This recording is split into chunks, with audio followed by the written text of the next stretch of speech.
7 अक्टूबर से शारदीय नवरात्र के पावन पर्व की शुरुआत हो चुकी है।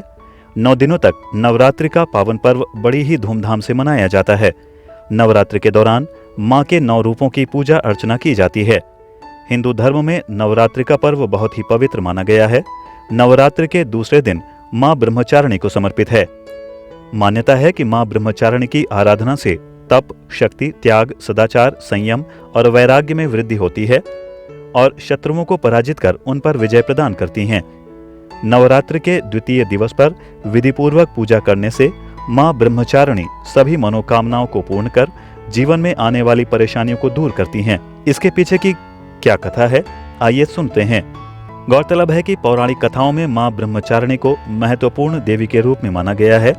मां ब्रह्मचारिणी नाम का अर्थ तपस्या और चारिणी यानी आचरण से है। मां ब्रह्मचारिणी को तप का आचरण करने वाली देवी माना गया है। आप सभी को शारदीय नवरात्रों की बहुत बहुत शुभकामनाएं। ये पावन पर्व 9 दिन का, जिसमें माता के 9 स्वरूपों की पूजा की जाती है। सर्वप्रथम इसमें शैलपुत्री और द्वितीय दिन ब्रह्मचारिणी देवी की पूजा होती है। ब्रह्मचारिणी, जिसका 2 शब्दों से मिला हुआ ये शब्द है, ब्रह्म और चारिणी। ब्रह्म का अर्थ है तप या तपस्या और चारिणी का अर्थ है उत्साह से भरी हुई नारी। इनको तपस्या के कारण उत्साह से भरी हुई नारी जो अपने अंदर एक अच्छा आचरण और तपस्या का आचरण रखती है, ऐसी देवी के रूप में, ऐसी शक्ति के रूप में इनको हम पूजते हैं। सती के रूप में स्वयं को समाप्त कर देने के पश्चात पार्वती माता ने हिमालय राज के यहाँ पुत्री के रूप में जन्म लिया और इनका नाम पार्वती रखा गया। उसके बाद जब ये थोड़ा बड़ी हुई तब नारद जी एक दिन घूमते घूमते इनको मिले और उन्होंने कहा कि आप यदि अपने पूर्व पति को प्राप्त करना चाहती हैं तो आप उनकी तपस्या करें, आपकी तपस्या से वो आपको पुनः प्राप्त हो जाएंगे।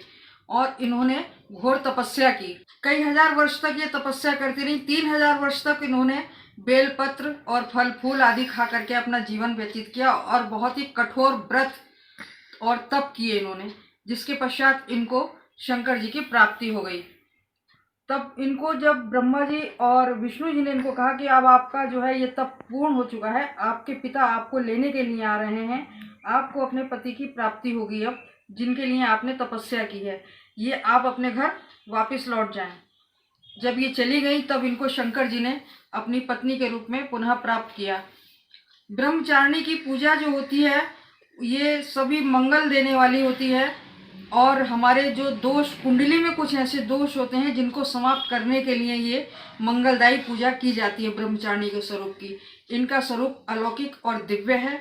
इन्होंने कठोर तपस्या की है जिसके कारण इनका शरीर काफ़ी क्षीण हो गया था और इनको दूसरा बाद में नाम जो है इनको ब्रह्मचारिणी का इसने नाम दिया गया, क्योंकि उन्होंने एक लंबे समय तक ब्रह्मचर्य का पालन किया था।